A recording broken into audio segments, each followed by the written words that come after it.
Shalom, nous allons étudier le Daf Mem Aleph dans Masechet Avodah Zarah. Nous allons reprendre la Mishnah qui se situe à la fin du Daf Mem Amud Bet.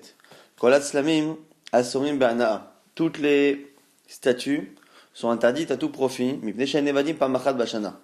Parce qu'il y a au moins un moment de l'année où elles servent d'idoles, c'est-à-dire que les gens ont l'habitude de les servir. Dit Rabbi Meir, ça c'est les paroles de Rabbi Meir. Chachamim Omrim, Eno Asur, et la kosh sheyesh biyado makel otzipor. Au cadeau, on nous dit il n'y a que trois objets qui, lorsqu'ils sont sculptés dans la main de l'idole, montrent que c'est une idole qui est effectivement utilisée comme avodah zarah. Il faut qu'il y ait dans la main de cette idole makel, un bâton, tzipor, un oiseau, au cadeau, un rond, selon Tosfot, ça représente le globe. Rabban Shimon ben Gamliel Omer, Rashbag nous dit af kol sheyesh biyado kol davar, n'importe quel objet qu'il y a dans les mains de cette idole. Donc on a ici trois avis. Selon Rabbi Meir, à partir du moment où c'est une statue, on a une présomption que c'est servi une fois dans l'année, donc du coup, c'est Asur Bana.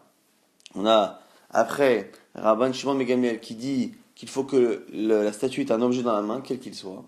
Et après on a Chachamim, qui sont encore plus Mekilim, qui disent que non seulement pas toutes les statues avec n'importe quel objet, simplement que trois objets, qui sont ici, Maket Sipor Kadour, c'est-à-dire le bâton, un oiseau, et Kadour, un ballon, une balle. La Gemara se pose la question, pourquoi si selon Rabbi Meir, on part du principe que les statues sont utilisées une fois dans l'année pour être servies, comment les autres Chachamim peuvent être en désaccord? Amar Esrak bar Yosef, Amar Rabbi Yochanan, on cite ici Rabbi Yochanan, Bimkomo shel Rabbi Meir, Ayoridin Mota Pa'amachad Bashana. Dans la région de Rabbi Meir, effectivement, toutes les idoles servaient au moins une fois dans l'année. Mais Rabbi Meir, Dechayish Lemiruta, Gaza. Et du coup, Rabbi Meir, comme il est choshesh, comme il craint toujours les situations minoritaires, il est gozerch, armekomot, à tout automakom. Il interdit tous les endroits du monde à cause de cet endroit. Les Rabbanan Delochayish Lemiruta, les Rabbanan, Chachamim, qui ne craignent pas justement le miaout. Le gazrouch, armekomot, à tout automakom. Alors ici, on a une logique qui est plus ou moins discutable, c'est le fait de faire ressembler les xérotes à cette idée-là que Rabbi Meir est choshesh l'imiaouta. Donc on a dit que on a une marloquette qu'on retrouve à de très nombreuses reprises dans le chasse. Rabbi Meir dit que lorsqu'il y a une situation qui est minoritaire, eh bien on la craint, on craint que ça arrive, même si en probabilité elle est minoritaire. Alors que selon Chachamim, on ne tient compte que des choses qui en probabilité ont une majorité de chances d'arriver. Maintenant, ici, c'est autre chose. On a une région, celle de Rabbi Meir, dans laquelle les gens, effectivement, servaient les idoles. Et la question, c'est est-ce que ça a du sens de faire une xéra, d'interdire toutes les idoles du monde à cause d'un endroit, ou est-ce que ça n'a pas de sens? Et la Gemara, ici, au nom de Rabbi Hanan, propose de dire que peut-être que Rabbi Meir, comme en général, il tient compte de la minorité dans les probabilités des actions, et bien peut-être que là aussi, ça a du sens, finalement, pour lui, d'interdire tout le monde entier à cause d'une ville. Alors, selon Chachamim, non. Maintenant, Amar Rabbi Yehuda Shmuel nous dit que Be'andrate Shel Melachim Shaninu, que ici, on parle dans un endroit particulier, on parle d'une statue qui s'appelle Andrati Shel Melachim, c'est-à-dire une statue de roi. Amar Rabba Bachana Amar Rabbi Yochanan, Be'amdim Al Petach Medina Shaninu.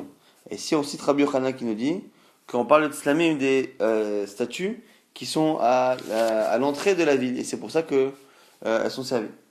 Donc ici on fait allusion aux empereurs romains qui parfois sont déifiés divinisés après leur mort, et on mettait donc une statue à l'entrée de la ville, et donc d'une certaine manière on estime que selon certains on peut imaginer qu'il y a une avodah zarah selon notre nom. Amar Rabba nous dit machloket b'shel kfarim, aval b'shel krachim dira kol mutarim. Selon Rabba, la discussion ici ne se pose que dans des kfarim et pas dans des krachim. Donc Rabba ici propose de dire que la marloquette ne serait que dans des petites villes, dans des villages, mais pas dans des grandes villes krachim. Donc dans les grandes villes, tout le monde dirait que serait d'accord, les rakol mutarim, selon tout le monde c'est ok. Maïtarma pourquoi? Les noy avdeleu, parce qu'ils le font simplement pour des raisons esthétiques. Donc ce sont des idoles esthétiques, des statues esthétiques. L'agma nous dit des kfarim mika les man de amal les noy avdeleu. L'agma dit attends, est-ce que c'est possible de dire que selon certains, dans les kfarim, on fait ça de manière esthétique, ou des kfarim vadal miflecheno avdelehu, Alors que la Gemara dit non, non, non, dans les Kfarim, c'est sûr qu'ils le font pour se prosterner. Donc la Gemara dit la Itmar, Achi Itmar. Comme ça, il faut dire. Amar ba Machloket, Bekrachim. La Machloket, elle est dans les villes. Aval Bishal Kfarim, Divra Kol Asurim. Dit non, non. C'est pas possible de dire que la Machloket, elle était sur les petits villages, que dans les petits villages, personne ne fait des grandes statues pour l'esthétique. Tout le monde l'utilise pour Avodah Zarah. Et donc, du coup, la Gemara nous dit que finalement, dans les petites villes, dans les petits villages, tout le monde fait pour l'Avodah Zarah, donc c'est Asur Be'ana'a. Par contre, dans les grandes villes, c'est là qu'on a une Machloket, est-ce qu'on est au cerf ou pas. On reprend la suite de la Mishnah, Chachamim Omrim Enan Asurim. On dit que justement que les Tzlamim avaient dit, Chachamim n'était interdit que si, dans leurs mains, il y avait Makel, Tzipor et Kadour. La Gemara dit Makel, Sheodet Asmo, Tachat Kolam Kulo, Kemakel. C'est pour montrer ici le bâton que c'est cette idole qui domine le monde. Tzipor, l'oiseau Shtofet, c'est Asmo, Tachat Kolam Kulo, qui Tzipor. Pour montrer finalement qu'il domine de sa hauteur le monde comme un oiseau. Kadour, ici la boule, la sphère qu'il a dans la main, Shtofet, c'est Asmo, Tachat Kolam Kulo, qui Kadour, qui tient le monde dans sa main comme finalement une balle. Tana aussi font aléen, Saif Atara et Tabarat. On a une braïta qui rajoute sur les objets qui peuvent montrer que l'idole sert à faire Avodah Zarah, Saïf un couteau, Atara une couronne, et Tabaat une bague. On m'a dit Saïf mais Ekara Savour. Alors, la Gemara va expliquer pourquoi au départ on ne les a pas inclus et on les a inclus après. Ça veut dire qu'au départ on a pensé que ces objets-là qu'il y avait dans les mains des statues ne montraient pas forcément une pratique idolâtre. Et à la fin on s'est rendu compte que oui, donc en fait on a changé d'avis sur la raison d'être de ces objets. Donc à chaque fois on va expliquer ce qu'on a pensé au début et ce qu'on a pensé à la fin. Saïf me'ekara savo listim be'alma. Au départ, le couteau on s'est dit que c'était pour symboliser un voleur, un tueur. Un de plus. Et à la fin on a compris que c'était pour montrer qu'il dominait le monde. Atara la couronne, me'ekara savo gadil kelil be'alma. Au début on pensait simplement que c'était juste une manière d'embellir, de faire comme ça quelque chose de joli. Après, ils ont compris que c'était une couronne de roi. Tabad Mekara Savo, Ishtayama Be'alma. Simplement, au départ, ils ont pensé que c'était comme un sceau qui était donné à un serviteur pour pouvoir après apposer le sceau de son maître. Ou le Bassov Savo, à la fin, ils ont compris que Shechotem et Asmo, Tachal Kolam Kulo, les Mita, que c'était au contraire pour montrer que c'était cette idole qui impose la mort et les décisions à toute l'humanité et donc qui peut apposer son propre sceau sur ces décisions. Rabban Shimon ben Gamliel nous disait que n'importe quel objet qu'il y a dans les mains rend l'idole assour. Tana afilu tzror, afilu kesam, même une pierre, même une brindille, rien du tout. Ravashi maintenant pose une question. Tavaz biyado tsoa, maou. Si dans les mains de cette idole il y a tsoa, il y a un excrément, des excréments. Miemrinan, kula alma zilu beape, kitsoa, odilma, humihu des zil beape, kula alma kitsoa. La question c'est, est-ce que ces excréments qu'il a dans les mains, c'est une représentation de ce que représenterait le reste de l'humanité face à cette idole? Et donc les gens qui ont fait ça, c'est pour dire, nous sommes rien du tout par rapport à toi? Ou est-ce que c'est une manière de montrer que finalement l'idole n'est rien du tout, que la statue n'est rien du tout, et donc du coup, ce n'est pas une idole? La Gemara dit, Teikou, on n'a pas de réponse à cela. Nouvelle Mishnah, Motse, Shivret Slamim, Are Elo Mutarin. On dit dans la Mishnah, celui qui trouve des Shivret Slamim, donc des morceaux de statues cassées. Are Elo Mutarin, on peut en profiter. Matzat Tavnit Yad, Tavnit Regel, s'il trouve la forme d'une main, la forme d'un pied, Are Elo Asurim, c'est interdit. Mifne Shekayot Sebahem Na'evad. Parce que un équivalent de ces choses-là est utilisé comme Avodah Zarah. C'est une agdara de Shmuel. La Shmuel a filou shivrei avodat kochavim. Ce qui est marqué dans la Mishnah, que des morceaux d'idoles cassés, enfin des morceaux de statues cassées, sont autorisés, même si ce sont des vraies idoles. Tzlamim, ce sont des statues, on ne sait pas ce que c'est. Et avodat kochavim, ce sont vraiment des idoles. C'est une statue qui a vraiment servi comme idole. Alors lui dit que quand la Mishnah a autorisé les shivrei tzlamim, en fait c'était même les shivrei avodat kochavim. La Gemara dit ve'anat nan shivrei tzlamim. On m'a dit pourtant, a priori, si la Mishnah a choisi de dire tzlamim et autoriser les tzlamim, les statues, c'est pas pour autoriser plus que ça, sinon elle aurait dû le dire. La Gemara dit, non, je vais t'expliquer pourquoi on a choisi tzlamim, c'est parce qu'à la fin, quand on interdit, on veut te montrer que c'est interdit, la fin, même quand c'est que des tzlamim, et pas que lorsque c'est avodat kochavim. On a dit, d'afilu shira avodat kochavim, pour le début, effectivement, on aurait pu dire avodah zara, mais il y a des katané shira tzlamim, la raison pour laquelle on a parler que de statues et pas d'Avda Kochavim. Mishum Nekabay Lemitin, c'est à cause de l'interdiction de la fin qu'on voulait enseigner. Matsatanit Niad, Tanit Ragel, s'il a trouvé la forme d'une main ou d'un pied, c'est interdit parce que le même genre de chose est utilisé pour la Vodazara. Et donc on voit bien là-bas que on avait besoin d'enseigner que c'était interdit même pour les Islamim. C'est pour ça qu'on a choisi l'Islamim. En réalité, pour le début, l'autorisation est valable même pour les Avodazara. Ça, c'est la lecture que propose Shmuel. Maintenant, on reprend la Mishnah. Matzat Amitiad, Tanit Regel, Arei Lo Asurim, Mipne, Shekayot Sebon Aivad. La Gemara dit pourquoi finalement, quand on trouve la main ou le pied, c'est interdit. La Gemara dit Ve'ashvarim finalement, ce sont des morceaux brisés, comme n'importe quel autre qu'on vient d'autoriser dans la Mishnah. La Gemara dit Tergema Shmuel Be'amdim al Besisan. C'est parce que ce pied ou cette main est resté collé comme ça à la base. Besisan, c'est la base, donc ça peut être soit un mur, soit un socle par le bas, auquel ce pied ou cette main est resté, et donc du coup, ça peut continuer d'être utilisé, garder sa force aux yeux des païens croyants, et donc du coup, c'est pour ça que c'est un statut particulier. Itmar, on nous dit maintenant Avodat Kochavim, Shenishtabra Meila. Maintenant, une vraie Avodazara. On n'est plus anti-islamim, Avodazara. Mais simplement, Nishtabra Meila, elle s'est cassée d'elle-même. Donc ce n'est pas quelqu'un volontairement qui l'a cassée, en sachant que si c'est un non-juif qui la casse, il montre qu'il n'en veut plus, et donc il peut lui enlever son statut d'Avodazara. Et si elle s'est cassée d'elle-même, quel est son statut? Rabbi Yochanan Amar Asura, son Rabbi Yochanan, elle est Asura, puisqu'aucun homme n'a montré qu'il ne voulait plus la servir. A priori, ça reste comme c'était. Alors que Rabbi Shimon ben Lakish Omer, selon Resh Lakish, Muteret, elle est autorisée.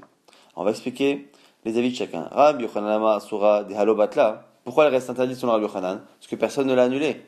Rabbi Shimon ben Lakish Omer, Muteret, Mistama, Betule, Mevtile. Il dit parce qu'on a une présomption que maintenant il va l'annuler. Mais Marama, Ihinafsha lo Atzla, la Gavra Matzlale. Pourquoi? Parce que si déjà l'idole, entre guillemets, n'a pas réussi à se protéger elle-même, c'est-à-dire que si le Dieu qu'elle reprend n'a pas réussi à protéger la statue, comment pourrait-elle me protéger moi? Et donc du coup, la personne se déconnecte et il y a un bitoul, et donc ça n'est plus à Odazara. On objecte ici à Resh Lakish. Et Tive, Rabbi Yochanan et Resh Lakish. Rabbi Yochanan objecte à Resh Lakish avec justement un enseignement dans Shmuel là-bas. Mais Rosh Dagon, Ushte Kapot Yadav, Krutot. On a là-bas, donc encore une fois, Resh Lakish dit que c'est autorisé une fois que c'est cassé. Et si on fait un passage dans Shmuel, dans le livre de Shmuel, lorsqu'on a perdu une bataille, les Philistins ont pris le Haron à Kodesh. Lorsqu'ils ont pris le Haron à Kodesh, ils ne savaient pas où le mettre, ils l'ont mis dans le temple de l'Avodazara Dagon, qui est une idole qui est représentée par un homme mi-poisson, c'est pour ça qu'on l'appelle Dagon. Et lorsqu'ils ont mis le Haron à Kodesh dans la salle de Dagon, le lendemain ils sont venus, ils ont trouvé la statue à terre, et à un moment donné, ça s'est passé plusieurs fois d'affilée, à la fin ils ont retrouvé l'idole à terre, avec justement les mains et la tête qui était coupée. C'est ce qu'on nous dit ici, que Verosh Dagon, la tête de Dagon, ou Shtekapot Yadav, et les deux paumes de ses mains, Krutot, étaient coupées. Urtiv, c'est marqué après, Akelo Idrecho Kohané Dagon Vechoulé, que du coup, les Kohanim, ont changé de comportement, mais ils ont continué de faire Kavod à Dagon. Donc on voit bien ici que l'idole a été cassée, et en plus à la limite d'elle-même. Et ils ne se sont pas dit, les Philistins, que si Dagon n'arrivait pas à protéger sa propre statue, il ne pourrait pas protéger les Philistins eux-mêmes, et ils ont continué à la servir. Alors, la réponse de Resh Lakish, c'est quoi? Marlo, Misham Reaya là-bas, c'est pas une preuve. Pourquoi? Atam, Shemanichim Tadagon, Veovrim et Tamiftan. Là-bas, ils ont arrêté de servir Dagon lui-même, mais ils ont servi le Miftan. Le Miftan, c'est le seuil de la porte sur lequel l'idole est tombée, et là on a trouvé la tête et les bras. Les Amrachis, ils ont dit comme ça, Shavke Israël et Dagon, Ve'ata et Tivle ala Miftan, que le Dieu aurait enlevé sa force de la statue pour la mettre à l'endroit où les mains et la tête étaient, parce qu'encore une fois, comme le dit le Rambam à plusieurs reprises, les Goïms ne pensaient pas réellement que c'était la statue qui faisait quelque chose, mais que la statue était l'intermédiaire pour avoir accès à la force supérieure. Donc là, ils ont estimé que finalement, cette force-là qu'ils étaient en train de servir, c'était déportée de la statue jusqu'à le miftan, le seuil de la porte. On objecte toujours à Resh Lakish et Tive à Motse Shivret Tslamim, à Re Elu Mutarim. On a dit dans la Mishnah que si on trouve des morceaux brisés de Tslamim, de statues, c'est autorisé. Hashiv Rabda Kochavim Asurim, et on fait la déduction qu'on a tentée il y a quelques instants. La logique aurait été de dire que ce n'est que parce que ce sont des chivret slamim de statut que c'est autorisé, mais pas des chivret Rabda Kochavim. Donc m'a dit l'otema chivret Rabda Kochavim Asurim, et là ima hat slamim atzmam Asurim. Donc m'a dit non, tu peux très bien dire autre chose, faire un autre diuk. On vient nous dire que les morceaux brisés de tslamim sont cassés, mais que les tslamim elles-mêmes sont interdites. Et alors quoi? C'est pour nous dire, entre autres, que la Mishnah est comme Rabbi Meir. Ce qu'on a vu il y a quelques instants, qu'au début du DAF, quand on avait une marloquette entre Rabbi Meir, Chachamim et Rashbag, est-ce que toutes les tzlamim sont interdites ou pas? Et là, on apprendrait que c'est comme Rabbi Meir, que toutes les tzlamim sont interdites à cause d'un endroit dans le monde dans lequel les tzlamim sont servis au moins une fois dans l'année. On interdit tout, donc du coup, c'est comme Rabbi Meir. Rabbi Yochanan dira que Midé Rabbi Meir nishma leu le Rabbanan. Rabbi Yochanan dira quoi? Il n'y a que de Rabbi Meir, on peut apprendre pour Chachamim. Pourquoi?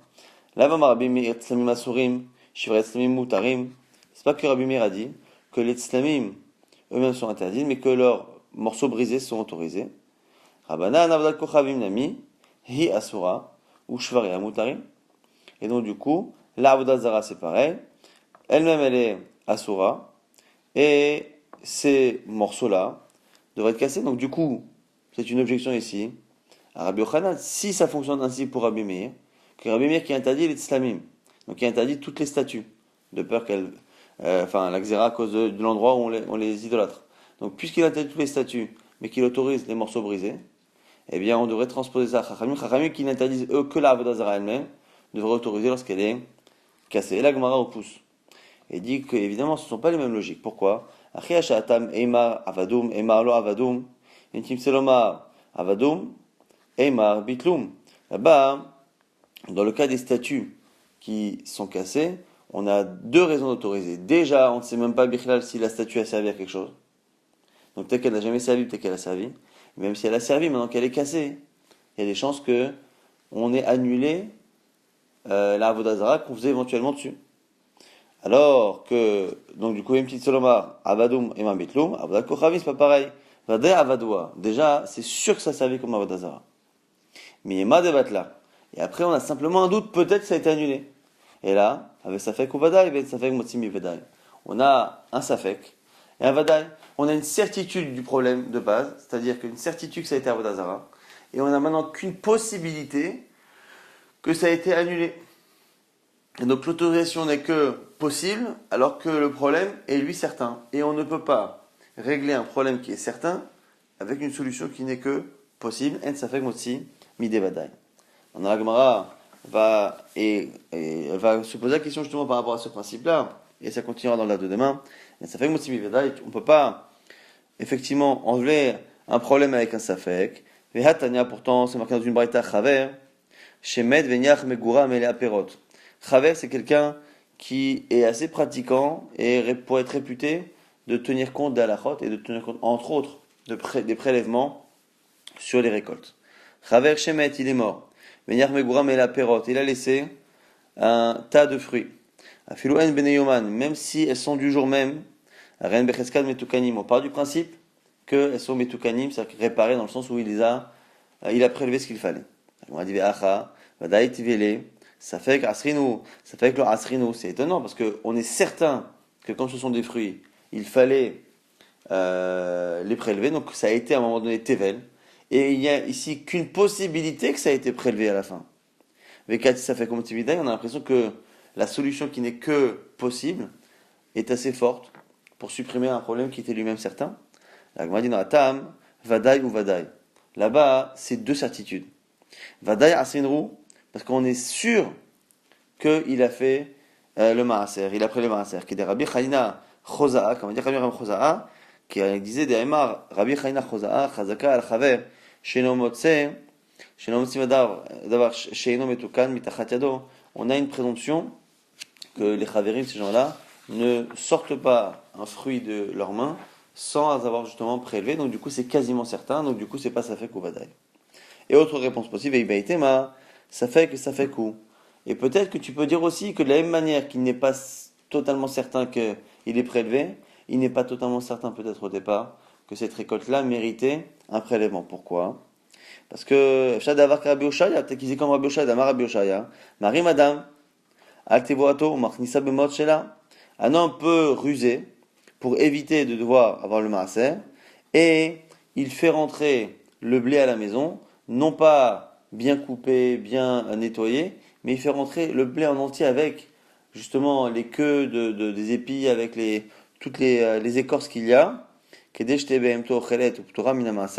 pour que son animal puisse en manger et qu'il soit dispensé du maaser. Donc il se peut que c'était une récolte de ce type-là. Donc du coup, soit on dit que il y a une certitude, ou une quasi-certitude qu'il est prélevé, qui est presque à la hauteur de la certitude que ça nécessitait un prélèvement au départ, soit il se peut qu'au départ, il n'y ait pas de totale certitude sur la nécessité de prélever au cas où il a fait comme Rabbi Oshaya. Donc c'est la raison pour laquelle ici on n'a pas de contradiction au principe de En Safek Motzi Midevadai.